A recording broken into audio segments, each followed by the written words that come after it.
안녕하세요. 오늘의 코인 김도연입니다. 오늘은 제25호 태풍 콩레이의 영향으로 전국이 흐리고 비가 오겠습니다. 우산 챙기셔야겠습니다.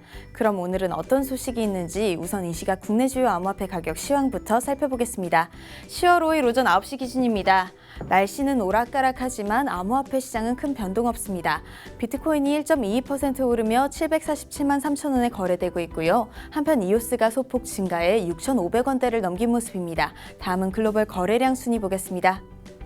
거래량은 어제보다 소폭 감소했습니다. 총 거래량이 어제에 이어 1조가량 더 감소한 가운데 어제 순위권에 새로 들어온 리플이 여전히 순위를 지키는 모습입니다. 다음은 암호화폐 시황을 분석해줄 송범선 애널리스트 나와주셨습니다. 안녕하세요. 안녕하세요. 반갑습니다. 송범선입니다. 전문가님, 51% 해킹 공격을 막는 보안 기술이 등장했다면서요? 네, 바로 이 마이크로 비트코인이 지금 51% 해킹 공격을 막게 됩니다. 네. 자, 그래서 이것이 이제 최신 알고리즘 프로그램을 동원해서 막거든요. 네.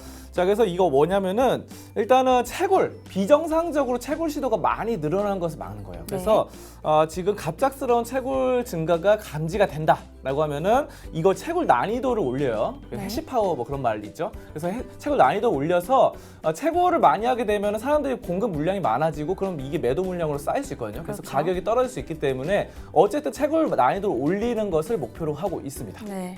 그럼 51% 해킹 공격이란 어떤 건가요? 일단은 이 블록체인 생태계가 블록체인하고 자체가 이제 각 블록마다 이렇게 있잖아요. 그렇죠. 이 분산 원장 기술인데 네. 지금 블록이 한두 개가 해킹을 당해도 가운데 원본 데이터는 괜찮아요. 네. 그래서 뭐 3개, 4개 다 괜찮습니다. 해킹 당해도. 근데 중요한 것은 50% 이상 과반수가 해킹을 당하면은 전체가 넘어가게 돼요. 네. 그래서 51% 해킹 당한 거나 100% 해킹 당한 거나 똑같다 이렇게 보시면 되고요. 네. 자, 그래서 이런 것들에 대해서 지금 비트코인 골드, 젠캐시, 모나코인 등등 이런 코인들이 해킹을 당했는데 이 규모가 좀 작은 알트코인일수록 채굴 난이도가 작은 알트코인일수록 해킹을 잘 당한다고 합니다. 네. 자, 그래서 이런 것들 한번 이렇게 51% 당하면은 그냥 퇴출이에요. 네. 쫓겨납니다. 그래서 이런 것들에 대한 보안. 그래서 이번에 마이크로 비트코인이 굉장히 좀 의미가 있다. 이렇게 말씀드립니다.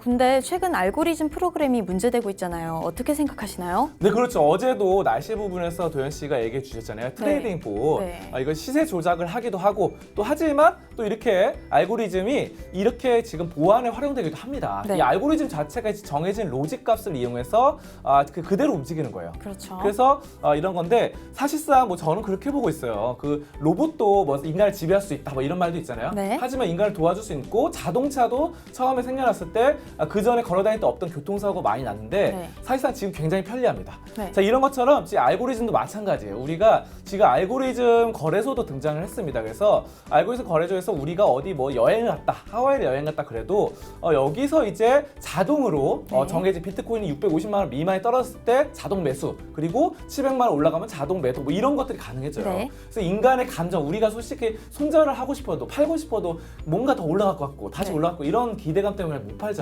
네. 그래서 그런 것들을 막아줄 수 있는 이 알고리즘 프로그램은 사실상 우리 투자자들에게 굉장히 유용하다고 저는 보고 있거든요. 네. 자, 그래서 이런 것들이 좀 양심적으로 해야 돼요. 그래서 결국 사용자가 양심적인 시장이 조성돼야 된다. 이렇게 말씀드리도록 하겠습니다. 네. 자, 그러면 가격적인 부분 차트 보도록 하겠습니다. 네, 오늘 시장 상황은 어떤가요? 일단은 뭐 다 소폭 올라갔어요. 그래서 비트코인도 굉장히 좋았고요. 네. 자, 그리고 이더리움도 소폭 오름세를 나타냈습니다. 네. 자, 이런 것들은 기관 투자자들의 긍정적인 시각이 반영됐는데 네. 지금 펀더스트레에서 조사를 했습니다. 그래서 기관 투자자들의 이 설문조사에서 기관 투자자들의 72%가 시장이 다시 가치가 좀 올라갈 것이다 네. 라고 했고요. 트위터 유저들은 바로 59%가 동의를 했습니다. 네. 그러니까 이 트위터 유저들은 일반 사람이죠. 네. 일반 사람들보다 전문가로 불리는 기관이 더 시장을 좋게 보고 있어요. 네. 자, 그리고 기관 투자자들의 이 50% 이상이 암호화폐가 바닥을 찍었다고 했고요. 그리고 트위터 유저는 바로 44%가 바닥을 찍었다 했습니다. 그러니까 네. 바닥을 찍었다는 것은 바닥 따지기를 하고 다시 한번 크게 올라갈 수 있다는 것이죠. 네. 여기가 최바닥이라는 거예요. 그래서 지금 이런 것들은 또 기관이 더 좋게 생각을 했어요. 자, 그래서 결국은 이 시장, 전문가들로 불리는 집단이 일반 사람보다 더 시장을 좋게 보고 있다. 암호화폐 시장을 뭐 그렇게 보시면 되고요. 네. 또 그리고 기관 투자자들은 비트코인을 가장 선호했습니다. 59%가 비트코인 선호했는데 아무래도 기관은 자금이 많기 때문에 거래량이 많은 코인을 살 수밖에 없어요. 그렇죠. 거래량 적은 거 샀다가는 괜히 물릴 수도 있어요. 팔고 싶어도 못 팔거든요. 네. 기관은 물량이 많아서. 자, 그래서 그런 것들을 여러분들 좀 분석하시고 진짜 전반적인 일반적인 시장은 좋다. 하지만 뭐 기관은 거래량 이런 부분 때문에 비트코인을 가장 선호한다. 뭐 이렇게 해석을 하시면 되겠습니다. 네. 여기까지 암호화폐 종합 분석 시간이었습니다. 네, 오늘도 좋은 소식 고맙습니다.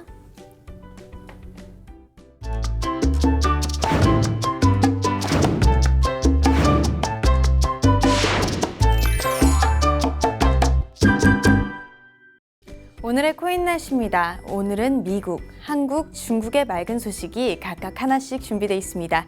미국 소식부터 보시죠. 미국의 암호화폐 거래소인 폴로닉스가 마진과 대출 서비스를 중단합니다. 오는 10일 이전에 모든 자산의 포지션을 취소하고 30일 내로 잔액을 인출하라고 공지했습니다. 폴로닉스도 이제 미국 규제에 발맞춰가는 걸까요? 마진 거래가 하나둘 없어지는 분위기네요. 다음 소식입니다. 박원순 서울시장이 2, 3년 내 서울을 블록체인 중심 도시로 만들겠다고 밝혔습니다. 바로 어제 스위스 주크시청에서 5개년 블록체인 도시 서울 추진 계획을 발표했는데요. 2022년까지 블록체인 산업에 약 1,200억 원을 투자하고 마포와 개포에 200여 개의 블록체인 기업이 일할 수 있는 단지를 조성하겠다고 밝혔습니다. 또 전문가 육성에도 적극 나설 것을 약속했는데요. 향후 5년간 760명의 전문 인력 양성이 목표입니다. 서울시의 앞으로 행보 지켜봐야겠네요. 마지막 소식입니다. 중국의 유명 경제평론가 샤오레이가 중국이 달러에 대항하는 수단은 암호화폐라고 말해 이목이 집중되고 있습니다. 자신의 SNS에 달러에 대항하는 방법 3가지를 올렸는데요.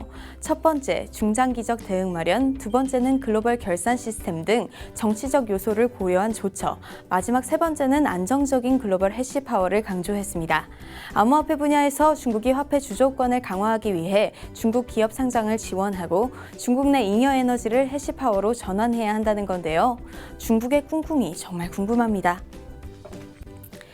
미국의 경제 전문지 월스트리트 코인이 나옵니다. 약자를 따 WSJ 코인이라는데요. 월스트리트 저널은 암호화폐 시장을 이해하기 위해 직접 코인 발행을 결정했다고 합니다. 실제 WSJ 코인으로 월스트리트 저널의 구독료도 결제할 수 있다는데요. 저희 아시아경제TV도 코인을 발행하자고 오늘 건의해봐야겠네요. 지금까지 오늘의 코인 김도연이었습니다.